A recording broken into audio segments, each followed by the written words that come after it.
Қазақстан мен Франция қылмыстық істерді бірге тергейді. Қос тараптың өзара құқықтық көмек туралы шартты ратификациялау жөніндегі заң жобасы мәжілістің бүгінгі отырысында талқыланды. Заңды белден басып, шетел асып кеткендерді жөнге салуға бағытталған жобаның маңызы қандай? Елордалық тілші Кәмшат Мұхамеджан төменгі палата отырысын тыңдап келді. Бас прокуратураның ақпарынша өткен жылы іздеуде жүрген 50 адам Қазақстанға экстрадицияланған. Заңды белден басып, қылмыс істеп қашып кеткендерді өзге елде құрықтау оңай емес дейді Әсет Шындалиев. Осы мақсатта қазір қылмыстық құқықтық салада әріптестікті нығайту үшін еліміз 34 мемлекетпен 72 келісімге келген. Алғашқысы Қазақстан мен Франция арасында жасалды.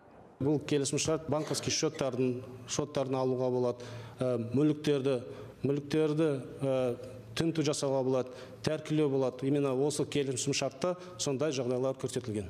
Мәжіліс сондай-ақ Қазақстан мен Өзбекстан арасындағы сотталғандарды бір-біріне беру туралы шартты қабылдады. Енді Өзбекстанда сотты болған 20 қазақстандық жазасын өз елінде өтеуі мүмкін. Аталған құжатқа қол қою үшін бірнеше жыл келіссөздер жүргізілді деді Әсет Шындалиев. Екі ел арасындағы құжаттың тағы бір маңызды тұсы тек жазалау ғана емес, ортаға тәрбиелеу, оңалту екенін атап өтті бас прокурордың орынбасары. Көп жағдайда басқа елде жазасын өтеп жатқандар жергілікті халықтың тілін, салтын білмейді.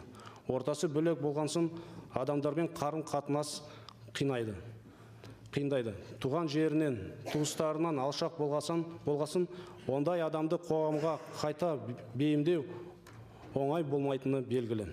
Отбасынан қол үзбей, жақындарымен кездесіп тұрса, сотталған адамға оң ықпал ететіні сөзсіз. Сотталғандарды түзеудің мақсаты тек қана оны жазалау емес, сонымен бірге тәрбиелік ықпал ету, әлеуметтік байланыстарды сақтау. Сотталғандарды елге әкелу бойынша Қазақстан 21 мемлекетпен жоғарыдағыдай келісімшарт бекіткен. Қос тараптық құжат қазынадан қосымша қаражат талап етпейді деді бас прокурордың орынбасары.